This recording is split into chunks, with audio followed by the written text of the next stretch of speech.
আচার্য exclusive চ্যানেলে তোমাদের সকলকে স্বাগত জানাই। আশা করি সবাই ভালো আছো এবং মন দিয়ে পড়াশোনা করছো, কারণ তোমাদের আর এক্সামকে তো বেশি দেরি নেই। ক্লাস 10 এক্সামকে আর থেকে গেছে 7 দিন। চলো এই 7 দিনে ভালো করে মন দিয়ে পড়াশোনা করো। আর তোমাদের আজকের পর্ষদের টেস্ট পেপারে ভুটিবাড়ি সীতানাথ হাই স্কুল থেকে হিস্ট্রি পেজ নম্বর হচ্ছে 142, যে সমস্ত 2 নম্বরের কোশ্চেনগুলো আছে তার অ্যান্সারগুলো নিয়ে আলোচনা করব। আর এর সঙ্গে কিন্তু আমরা দুটো সেট পাবে, 142 নম্বর পেজ এবং হচ্ছে 145 নম্বর পেজ, যেটা ইটাহার হাই স্কুল যেটা আছে সেটা নিয়ে আলোচনা করব। চলো খাতাটা রেডি করে সবাই কোশ্চেনগুলো খাতায় নোট ডাউন করবে, কারণ করলে কী হবে, তোমাদের পড়তেই সুবিধা হবে। আর তোমাদের তো ইতিহাস থেকে মোট 22 নম্বর থাকছে, 17টা থাকছে, 17টা থাকবে, করতে হবে তোমাদের 11টা। চলো শুরু করা যাক। ভিডিওটি স্কিপ না করে সম্পূর্ণ ওয়াচ করবে। আর এটা কিন্তু ফুল কমপ্লিট 2 নম্বরের কোশ্চেনের অ্যান্সারগুলো করে দেওয়া হলো।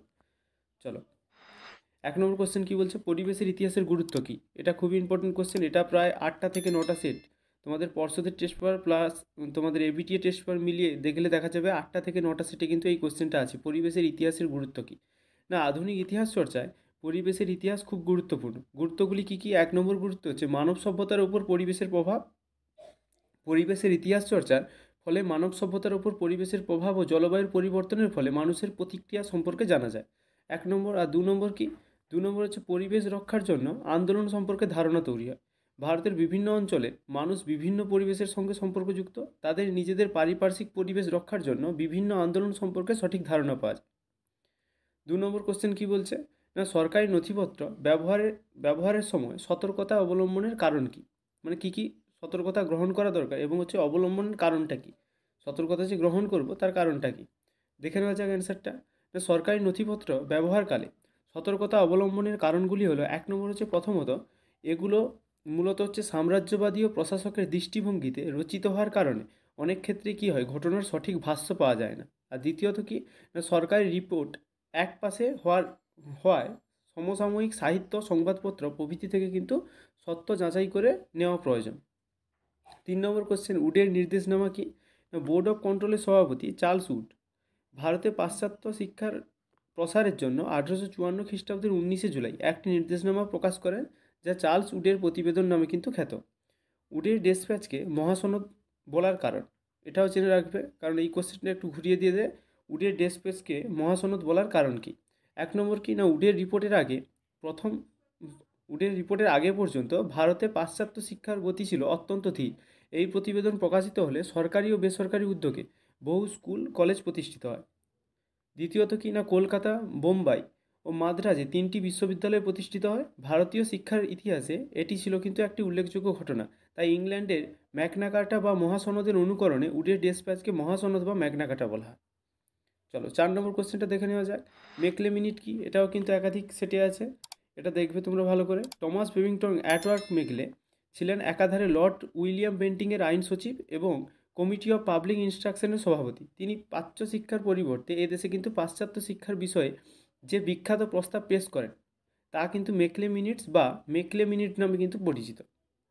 5 নম্বর কোশ্চেন দেখে নেব, না খেরোয়ার আন্দোলন বলতে কী বোঝো। অ্যান্সার দেখে না, এটি ছিল কৃষক আন্দোলন।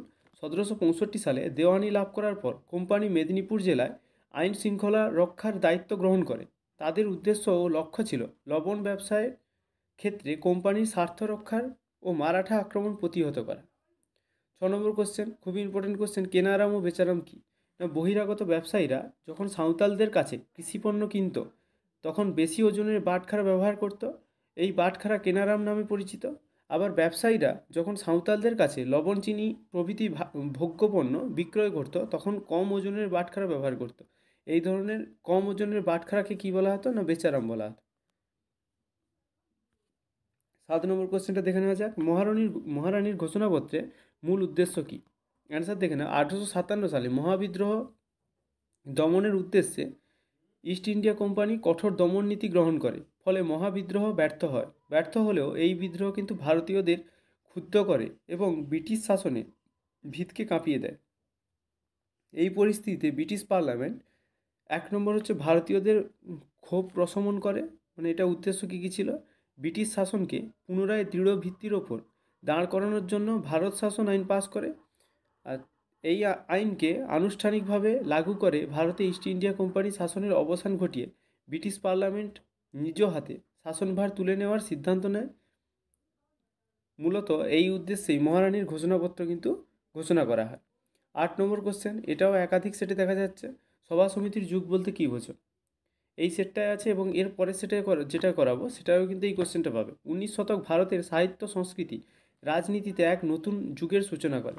সভা সমিতির যুগসমূহ কি না বিভিন্ন প্রেসিডেন্সি শহরে এই সময় বহু সভা সমিতি গড়ে ওঠে।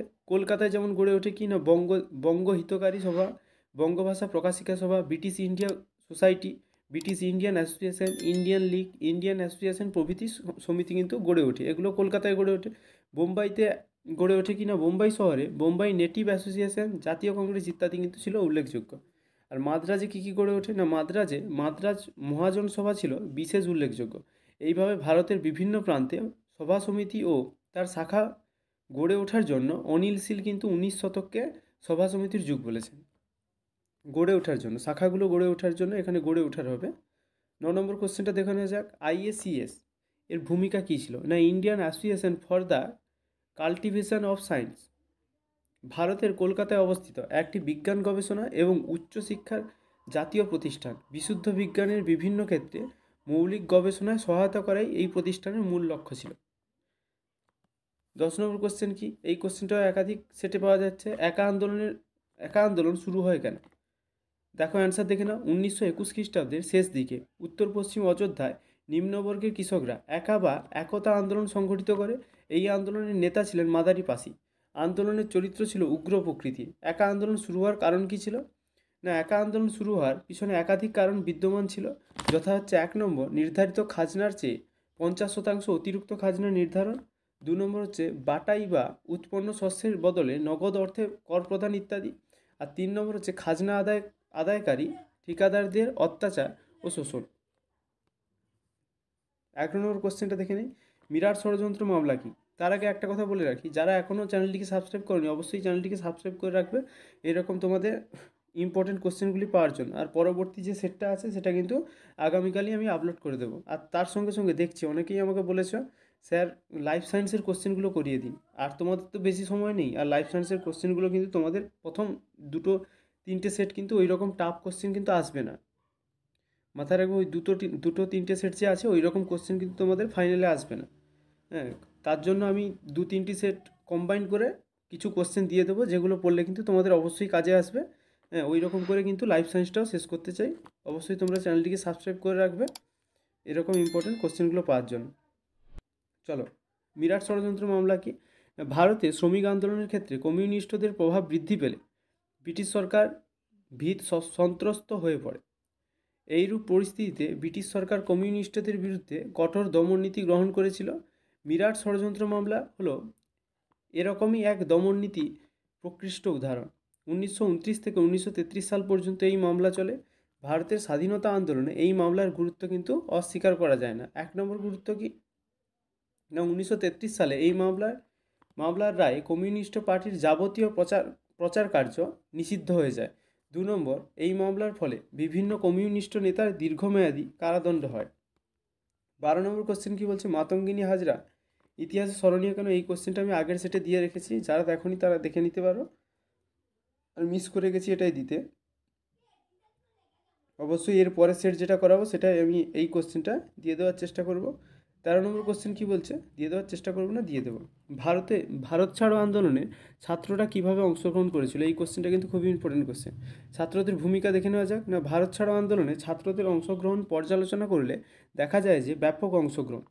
1 নম্বর পয়েন্ট, না এই আন্দোলনে ছাত্র সমাজ ব্যাপকভাবে অংশগ্রহণ করেছিল। কারণ কি না কংগ্রেসের অনুসন্ধান এবং এক কমিটির রিপোর্টে বলা হয় যে এই আন্দোলনের সারা দেশে সব বয়সের এবং সমস্ত শ্রেণীর ছাত্ররা অংশগ্রহণ করেছিল। 2 নম্বর কি না ছাত্র আন্দোলনের তীব্রতা। এক্ষেত্রে বিহার, উত্তরপ্রদেশ, বাংলা, উড়িষ্যা, মহারাষ্ট্র, দক্ষিণ ভারতে ত্রিবাঙ্কুর ও কোচিনের বিভিন্ন অংশে কিন্তু ছাত্র আন্দোলনের তীব্রতা লক্ষ্য করা যায়। এই দুটো দিলেই হবে, আর দুটো দেখে রাখো। 3 নম্বর পয়েন্ট, ধ্বংসাত্মক কার্যকলাপ। না ছাত্ররা এই আন্দোলন পর্বে খাজনা বন্ধ, রেললাইন উপড়ে ফেলা এবং সেতু, পোস্ট অফিস ও রেললাইন ধ্বংস করা কাজে কিন্তু অগ্রণী ভূমিকা নিয়েছিল। 4 নম্বর কী বলছে না ছাত্র জনতা ঐক্য। দিল্লিতে ছাত্রদের ওপর ইংরেজ সৈন্যরা গুলি চালালে ক্ষুব্ধ ছাত্র জনতা নির্বিচারে সরকারি সম্পত্তি ধ্বংস করে। দিল্লির এই ঘটনা সারা ভারতে সর্বত্র ছড়িয়ে পড়ে। আমক কৃষকরাও এই আন্দোলনে কিন্তু সক্রিয় ভূমিকা পালন করেছিল। 14 নম্বর কোশ্চেন, যে কোশ্চেনটা হচ্ছে প্রায় সব সেটেই দিচ্ছে, নেহেরু লিয়াকত চুক্তি কি অথবা এই চুক্তির শর্ত কী ছিল, এই কোশ্চেনটা অনেক সেটাই পাওয়া যাচ্ছে। উদ্বাস্তু সমস্যা সমাধানের জন্য তৎকালীন ভারতের প্রধানমন্ত্রী জওহরলাল নেহেরু ও পাকিস্তানের প্রধানমন্ত্রী লিয়াকত আলী খানের মধ্যে আলোচনা শুরু হয় 1950 খ্রিস্টাব্দের 8ই এপ্রিল। জওহরলাল নেহেরু ও লিয়াকত আলীর মধ্যে একটি চুক্তি স্বাক্ষরিত হয়, যেটি নেহেরু লিয়াকত চুক্তি নামে কিন্তু পরিচিত। এই চুক্তি কিন্তু দিল্লি চুক্তি নামেও কিন্তু খ্যাত। 15 নম্বর কোশ্চেন, রাজ্য পুনর্গঠন কমিশন কেন গঠিত হয়েছিল? 1953 সালে 29শে ডিসেম্বর ভারত সরকার রাজ্য পুনর্গঠন কমিশন গঠন করে। এটি রাজ্যের সীমানা পুনর্নির্ধারণের বিষয়টি খতিয়ে দেখার জন্য কিন্তু গঠিত হয়েছিল। ভাষাভিত্তিক রাজ্যগুলির বিষয়ে সমাধানের জন্য এটি গঠিত হয়েছিল। এই সেটে তোমাদের 15টি কোশ্চেন আছে, 15টি কোশ্চেন করে দেখানো হলো। চলো পরবর্তী সেটে চলে যাওয়া যাক। চলো, ইটাহার হাই স্কুল থেকে পেজ নম্বর 145 যে সমস্ত 2 নম্বরের কোশ্চেনগুলো আছে তার অ্যান্সারগুলো দেখে নেওয়া যাক। আর তার আগেই বলবো অবশ্যই চ্যানেলটিকে সাবস্ক্রাইব করবে, যারা করনি তারা অবশ্যই করে রেখে দেবে, কারণ তোমাদেরই কাজে আসবে যে কদিন তোমাদের বাকি আছে। আর যাদের ফোন আছে ফোন থেকে কিন্তু দূরে থাকো, ফোন থেকে দূরে থাকো কয়েকদিন, মন দিয়ে ভালো করে পড়াশোনা করো, যে কোশ্চেনগুলো হয়ে গেছে সেগুলো রিভাইজ করো, এবং যেগুলো আসার প্রবণতা খুব এবং এখনও রেডি হয়নি সেগুলো কিন্তু রেডি করতে থাকো। আর ফোন নিয়ে তখনই বসবে যখন হচ্ছে যে কোশ্চেনগুলো ডাউট থাকবে, যেমন পর্ষদের কোশ্চেনগুলো ডাউট আছে, যেগুলো হচ্ছে অনেক বইয়ের বাইরে থেকেও এরকম কোশ্চেন আছে, সেগুলো দেখার জন্য কিন্তু তোমাদের ফোনটা লাগবে। তার জন্য টাইম বেছে নাও বিকেলে বা দুপুর টাইমে খাওয়া দাওয়া করার পর। চলো শুরু করা যাক। 1 নম্বর কোশ্চেন বলছে, নতুন সামাজিক ইতিহাস বলতে কী বোঝো? না, অ্যানাল গোষ্ঠীর উদ্যোগে 1960-এর দশক থেকে যে ইতিহাস সমাজের সাধারণ মানুষের জীবন জীবিকা কর্মকাণ্ড নিয়ে আলোচনা করছে, তাই কিন্তু নতুন সামাজিক ইতিহাস চর্চা নামে পরিচিত। এই কোশ্চেনটা কিন্তু একাধিক সেটে আছে, দেখে নেবে। ইতিহাসের উপাদান রূপে সংবাদপত্রের গুরুত্ব কী? এই কোশ্চেনটাও মিস করে গেছি, দুটো কোশ্চেনই মিস করে গেছি, এটা পরের সেটে কিন্তু দিয়ে দেওয়া হবে। 3 নম্বর কোশ্চেন কী বলছে না, ক্যালকাটা স্কুল বুক সোসাইটির প্রধান উদ্দেশ্য কী ছিল? অ্যান্সার দেখো, ক্যালকাটা স্কুল বুক সোসাইটি প্রতিষ্ঠা 1817 খ্রিস্টাব্দে ডেভিড হেয়ার কলকাতায় ক্যালকাটা স্কুল বুক সোসাইটি কিন্তু প্রতিষ্ঠা করেন। আর এই প্রতিষ্ঠার উদ্দেশ্য কী ছিল? 1 নম্বর উদ্দেশ্য ভালো পাঠ্য বই প্রকাশ। বেসরকারি উদ্যোগে অনেক বিদ্যালয় প্রতিষ্ঠিত হয়েছিল, কিন্তু ভালো পাঠ্য বই ছিল না। ডেভিড হেয়ার ইংরেজি ও ভারতীয় ভাষায় ভালো পাঠ্য বই প্রকাশ করে এই অভাব দূর করতে চেয়েছিলেন। 2 নম্বর কিনা, শিক্ষার প্রসার ঘটানো। ডেভিড হেয়ার অল্প দামে আবার কখনো বিনামূল্যে বই দিয়েছিলেন। আসলে তার উদ্দেশ্য ছিল পাঠ্য বই প্রকাশ করে শিক্ষার প্রসার ঘটানো। 4 নম্বর কি না, মেকলে মিনিট কি? অ্যান্সার দেখো, টমাস বেবিংটন অ্যাটওয়ার্ড মেকলে ছিলেন একাধারে লর্ড উইলিয়াম বেন্টিংয়ের আইন সচিব এবং হচ্ছে কমিটি অফ পাবলিক ইনস্ট্রাকশনের সভাপতি। তিনি প্রাচ্য শিক্ষার পরিবর্তে এদেশে পাশ্চাত্য শিক্ষার বিষয়ে যে বিখ্যাত প্রস্তাব পেশ করেন, তাই কিন্তু মেকলে মিনিটস বা মেকলে মিনিট নামে কিন্তু পরিচিত। এই কোশ্চেনটা আগের সেটেও পেয়েছি, এই সেটেও দেখলাম। চলো 5 নম্বর কোশ্চেন কী বলছে, ঔপনিবেশিক অরণ্য আইন বলতে কী বোঝো? 1865 খ্রিস্টাব্দে ও হচ্ছে 1878 খ্রিস্টাব্দে ব্রিটিশ সরকার সাম্রাজ্যবাদী স্বার্থ চরিতার্থ করার উদ্দেশ্যে দুটি আইন পাশ করে ভারতের অরণ্য সম্পদকে সরকারি সংরক্ষণের নিয়ন্ত্রণে আনেন এবং হচ্ছে ঘোষণা করেন যে অরণ্যে ঘেরা যে কোনো ভূমি সরকারের সম্পত্তি। এই আইনকে কিন্তু ঔপনিবেশিক অরণ্য আইন বলা হয়। 6 নম্বর কোশ্চেন, বিশ্বনাথ সর্দার কে ছিলেন? না, বিশ্বনাথ সর্দার গাঁটরা, ভাতশালা, নদিয়া বাংলাদেশের নীল আন্দোলনের অন্যতম পুরোধা ও প্রথম পথিকৃত। বিশ্বনাথ সর্দার সাম্রাজ্যবাদী লেখকের রচনায় বিশে ডাকাত নামে কিন্তু পরিচিত। জাতিতে বাগদি ছিলেন, কিন্তু তার উদার চরিত্র, বিরচিত সুন্দর গঠন এবং ভদ্রচিত দানশীলতার জন্য তাকে বাবু আখ্যা দেওয়া হয়েছিল। সেই যুগে অসহায় দরিদ্র জনসাধারণের দুঃখমোচনের একমাত্র উপায় হিসাবে তিনি ডাকাতির পথ অবলম্বন করেছিলেন। ধনীর অর্থ দরিদ্রের মধ্যে অকাতরে বিলিয়ে দিতেন। নদিয়ার নীলকর সাহেবদের জব্দ করার জন্য সর্দার সচেষ্ট থাকতেন। 1808 খ্রিস্টাব্দে নদিয়ার নীলকর ফেডির কুটি লিন্ঠনের জের টেনে ইংরেজরা তাকে কৌশলে হস্তগত করে প্রকাশ্যভাবে ফাঁসি দেয়। অনেকের কাছে তিনি নীল আন্দোলনের প্রথম শহীদ রূপে কিন্তু গণ্য। 7 নম্বর কোশ্চেন, শ্বেতাঙ্গ বিদ্রোহ কি? না, ইলবার্ট বিল। শ্বেতাঙ্গ বিদ্রোহ কিন্তু ইলবার্ট বিল নামেও পরিচিত, এটা মাথায় রাখবে। লর্ড রিপন ভারতে আসার আগে ভারতীয় বিচারকরা অভিযুক্ত কোনো ইংরেজের বিচার করতে পারত না। এই বৈষম্য দূর করতে লর্ড রিপনের পরামর্শে তার আইন সচিব ইলবার্ট যে খসড়া বিল রচনা করেন তাই কিন্তু ইলবার্ট বিল নামে পরিচিত। শ্বেতাঙ্গ ইংরেজরা এই বিলের বিরুদ্ধে ব্যাপক আন্দোলন গড়ে তুললে ব্রিটিশ সরকার একসময় এই বিলটি সংশোধন করতে বাধ্য হয়। গুরুত্ব কী ছিল না, ঐতিহাসিক রমেশচন্দ্র মজুমদার বলেন ইলবার্ট বিল আন্দোলন ছিল ভারতীয় জাতীয়তাবাদের ইতিহাসে এক গুরুত্বপূর্ণ অধ্যায়। 1 নম্বর হচ্ছে গুরুত্ব কী না, এই আন্দোলনের ফলে জাতীয় মর্যাদা সম্পর্কে ভারতবাসীরা সচেতনতা বৃদ্ধি পায়। আর 2 নম্বর, ব্রিটিশ শাসনের প্রতি বেশিরভাগ ভারতীয় মোহভঙ্গ ঘটে। 8 নম্বর কোশ্চেনটা দেখে নেওয়া যাক। কী বলছে, আনন্দমঠ উপন্যাস কীভাবে জাতীয়তাবাদী ভাবধারাকে উদ্দীপিত করেছিল? এই কোশ্চেনটাও কিন্তু একাধিক সেটে আছে। ভারতের জাতীয়তাবোধ বিকাশের ক্ষেত্রে বঙ্কিমচন্দ্র চট্টোপাধ্যায়ের আনন্দমঠ উপন্যাসটি বিশেষ উল্লেখযোগ্য। আনন্দমঠ 76 মন্বন্তরের পটভূমিতে রচিত এই উপন্যাসটি 1882 খ্রিস্টাব্দে প্রকাশিত হয়। সন্তান দলের আদর্শে দেশের যুব সমাজকে দেশের পরাধীনতার শৃঙ্খল মোচনের জন্য এগিয়ে আসার আহ্বান জানানো হয়। দেশীয় সংস্কৃতি উপন্যাসে দেশীয় সংস্কৃতি ও ঐতিহ্যের ওপর গুরুত্ব দেওয়া হয়েছিল। বন্দে মাতরম এই সঙ্গীতটি স্বদেশিকতার বীজমন্ত্র ছিল।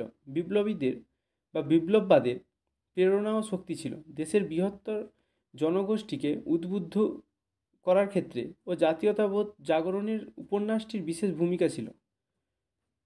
এটাই কিন্তু আনন্দমঠের বিশেষ ভূমিকা ছিল জাতীয়তাবাদ জাগরণের ক্ষেত্রে। 10 নম্বর কোশ্চেন, বসু বিজ্ঞান মন্দির প্রতিষ্ঠার উদ্দেশ্য কী ছিল? এটাও খুব ইম্পর্টেন্ট কোশ্চেন, এটাও একাধিক সেটে দেখা যাচ্ছে। অ্যান্সার কি না, জগদীশচন্দ্র বসু 1917 খ্রিস্টাব্দে বিজ্ঞানের মন্দির কিন্তু প্রতিষ্ঠা করেন। বিজ্ঞান মন্দির, এটা বসু দুবার হয়ে গেছে, টাইপিং তো একটু মিস্টেক হয়ে যায়, দেখে নেবে তোমরা। না, বসু বিজ্ঞান মন্দির প্রতিষ্ঠার উদ্দেশ্যগুলি কি না, 1 নম্বর উদ্দেশ্য, জগদীশচন্দ্রের মতে এটির মুখ্য উদ্দেশ্য ছিল বিজ্ঞানের অগ্রগতি ও জ্ঞানের প্রসার। 2 নম্বর কিনা, বিজ্ঞানের আবিষ্কারের সুফল সকলের মধ্যে ভাগ করে দেওয়া। 3 নম্বর, বিজ্ঞানের প্রগতি সকলের মধ্যে ছড়িয়ে দেওয়া প্রভৃতি। এটা পয়েন্ট করে করে তোমরা লিখে নেবে। মহান উদ্দেশ্য নিয়ে প্রতিষ্ঠিত হলেও এই প্রতিষ্ঠান জনকল্যাণের জন্য তেমন কোনো সুফল দিতে পারেনি, তবুও প্রতিষ্ঠানটি দীর্ঘদিন ধরে বিজ্ঞান চর্চায় নিয়োজিত আছে। 11 নম্বর কোশ্চেন এবং ইম্পর্টেন্ট কোশ্চেন, এটাও একাধিক সেটে দেখা যাচ্ছে। ওয়ার্কার্স অ্যান্ড পেজেন্টস পার্টি কেন প্রতিষ্ঠিত হয়েছিল? ভূমিকা কিনা, ভারতের বামপন্থীরা শ্রমজীবী মানুষের শোষণ মুক্তির জন্য ওয়ার্কার্স অ্যান্ড পেজেন্ট পার্টির কিন্তু গঠন করেন। এসে ডাঙ্গে মজফর আহমেদ, পিসি যোশী এবং মোহন সিং যোশীর নেতৃত্বে 1927 খ্রিস্টাব্দে ওয়ার্কার্স অ্যান্ড পেজেন্ট পার্টি কিন্তু প্রতিষ্ঠিত হয়।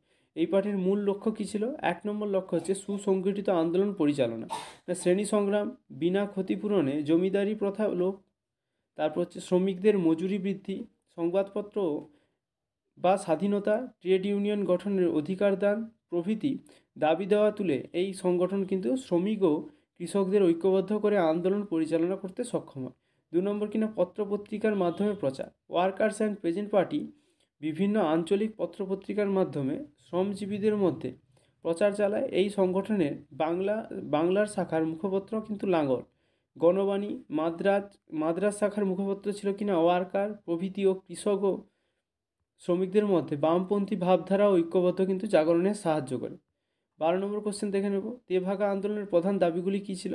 না, 1946 খ্রিস্টাব্দের অক্টোবর মাসে বাংলার দ্রাবিড় পীড়িত কৃষকেরা জমিদার ও জোতদারদের বিরুদ্ধে এক প্রবল আন্দোলনের সূচনা করে, যা তেভাগা আন্দোলন নামে কিন্তু পরিচিত। তেভাগা আন্দোলনে কৃষকদের দাবি, তাদের প্রধান দাবিগুলি কী ছিল? 1 নম্বর দাবি হচ্ছে উৎপন্ন ফসলের 3 ভাগের 2 ভাগ চাই। আর 2 নম্বর হচ্ছে জমিতে ভাগ চাষিকে দখলিস সত্ত্ব দিতে হবে। আর 3 নম্বর হচ্ছে শতকরা 12.5 ভাগের বেশি অর্থাৎ মন করা ধানে 5 সেরের বেশি সুদ নেই থাকতে হবে। আর কি 4 নম্বর হচ্ছে রসিদ ছাড়া কোনো ধান দেওয়া হবে না। 5 নম্বর, আবাদযোগ্য পতিত জমিতে আবাদ করতে হবে। এতটা দিলেই হবে, তোমাদের 4টে পয়েন্ট দিলেই হবে, এখানে 6টা পয়েন্ট দেওয়া আছে। 6 নম্বর কিনা, জোতদারের পরিবর্তে ভাগ চাষিদের খোলানে ধান তুলতে হবে। 13 নম্বর কোশ্চেন দেখে নেব। সাম্প্রদায়িক বাটোয়ারা নীতি কি না, ভারতে বসবাসকারী সংখ্যাগরিষ্ঠ হিন্দুদের সঙ্গে সংখ্যালঘিষ্ঠ সম্প্রদায় অর্থাৎ মুসলিম, শিখ, অনুন্নত হিন্দু, ভারতীয় খ্রিস্টান, হরিজন প্রভৃতি সম্প্রদায়ের মধ্যে বিভেদ সৃষ্টির লক্ষ্যে 1932 সালে ব্রিটিশ প্রধানমন্ত্রী রামসে ম্যাকডোনাল্ড যে বিভাজন ও শাসন নীতি গ্রহণ করে তা কিন্তু সাম্প্রদায়িক বাটোয়ারা নামে কিন্তু পরিচিত। 14 নম্বর কোশ্চেন কী বলছে, কে কী উদ্দেশ্যে সত্যশোধক সমাজ প্রতিষ্ঠা করেন? না, সত্যশোধক সমাজ ছিল একটি সামাজিক সংস্কার সমাজ যা 1873 সালে 24শে সেপ্টেম্বর মহারাষ্ট্রের পুনেতে জ্যোতিরাও ফুলে দ্বারা প্রতিষ্ঠিত হয়েছিল। এটি শিক্ষার একটি প্রেরণাকে সমর্থন করে এবং অবহেলিত গোষ্ঠীগুলির জন্য সামাজিক অধিকার এবং রাজনৈতিক উপলব্ধি বৃদ্ধি করে। বিশেষ করে মহারাষ্ট্রে নারী, শূদ্র এবং দলিতদের ওপর দৃষ্টি নিবদ্ধ করে।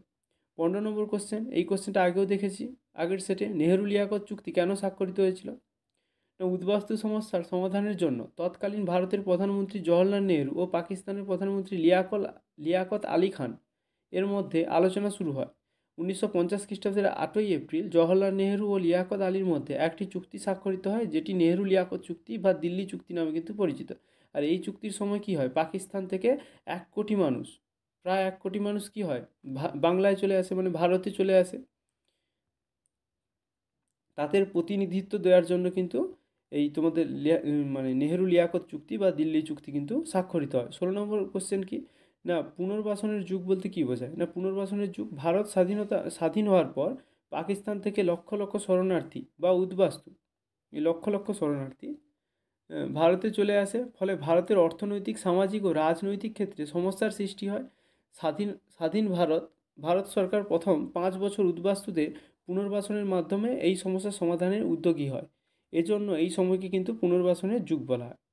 ব্যাস, এই ছিল তোমাদের ইটাহার হাই স্কুলে হিস্ট্রি থেকে যে সমস্ত 2 নম্বরের কোশ্চেন, তার অ্যান্সারগুলো অবশ্যই তোমরা খাতায় নোট ডাউন করবে, ভালো করে পড়াশোনা করো, আর ফোন থেকে একটু দূরে থাকো, নিজেকে টাইম দাও। আর একটা কথা সেটা হচ্ছে শিডিউল তৈরি করো যে আমরা কালকে এই সাবজেক্টগুলো পড়বো। সকালে হচ্ছে ম্যাথ করলাম, ম্যাথ আর হিস্ট্রিটা করলাম, তারপরে একটু রেস্ট করলাম, তারপরে দুপুরে খাওয়া দাওয়ার পরে যেগুলো ডাউট থাকবে সেগুলো হচ্ছে ফোন নিয়ে বসলাম, ক্লিয়ার করলাম, তারপরে বিকেলে উঠে একটু ঘুরতে গেলাম। এই নয় যে পড়াশোনা আছে বলে একবারে ঘোরাটোরাও বন্ধ করে দেবো, তা নয়, একটু ঘুরে আসবো বাইরে থেকে ঘুরে এসে তারপরে আবার সন্ধ্যে থেকে যা বসবো, সন্ধ্যে থেকে 3টে বই পড়বো, এরকম করে। আর যে বই পড়বো শুধু সেই বই সম্পর্কে ভাববো, আর সেই বইয়ের যে সমস্ত ডাউটগুলো আছে সেগুলো সলভ করব। জিওগ্রাফি পড়ার সময় বারবার বলছি হিস্ট্রির কথা ভাববে না, আবার হিস্ট্রি পড়ার সময় ভাববে না যে ফিজিক্সের কী ছেড়ে এসেছি। এরকমভাবে শিডিউল করে পড়ো, ভালো করে পড়ো, দেখবে ভালো রেজাল্ট হবে। চলো, এই পর্যন্ত থাকলো। পরবর্তী ভিডিও পাওয়ার জন্য অবশ্যই চ্যানেলটিকে সাবস্ক্রাইব করে রাখবে। আর একটা কথা, তোমাদের তো বন্ধুরা আছে, অনেকেই জানে না যে এরকম 2 নম্বরের কোশ্চেনগুলো অ্যান্সার করে দেওয়া হচ্ছে, অবশ্যই তাদেরকে শেয়ার করে দেবে। একজন ভালো বন্ধু হতে গেলে কিন্তু ভালো মানসিকতার দরকার হয়। অবশ্যই তোমরা এই কাজটি করবে যে শেয়ার করে দেবে, যাতে তারাও দেখে এই কোশ্চেনগুলো খাতায় নোট ডাউন করে পড়ে নিতে পারে। চলো, এই পর্যন্ত থাকলো। আর ভিডিওটি ভালো লাগলে একটা লাইক করবে। Thank you.